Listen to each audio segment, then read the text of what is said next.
Malaysia সফরের দ্বিতীয় দিনে বাংলাদেশের প্রধান উপদেষ্টা ড. মোহাম্মদ ইউনূস ও মালয়েশিয়ার প্রধানমন্ত্রী আনোয়ার ইব্রাহিম পুত্রাজায়ার পারদানা পুত্রা ভবনে দ্বিপাক্ষিক বৈঠকটি অনুষ্ঠিত হয়। দুই সরকার প্রধান প্রথমে একান্ত বৈঠক করেন, পরে তারা বাণিজ্য, বিনিয়োগ, অভিবাসন, জ্বালানি সহযোগিতা, নীল অর্থনীতি, শিক্ষা ও সাংস্কৃতিক বিনিময় সহ বিস্তৃত দ্বিপাক্ষিক বিষয় নিয়ে প্রতিনিধি পর্যায়ে আলোচনায় নেতৃত্ব দেন।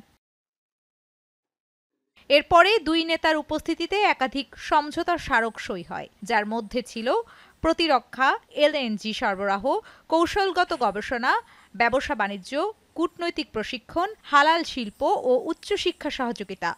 উভয় পক্ষ কূটনৈতিক প্রশিক্ষণ, হালাল শিল্প সহযোগিতা ও উচ্চশিক্ষা সহযোগিতার বিষয়ে নোট বিনিময়ও করেন।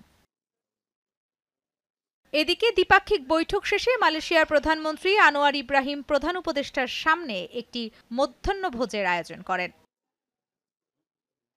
নামির আহমেদ, নিউজ ডেস্ক, চ্যানেল 9।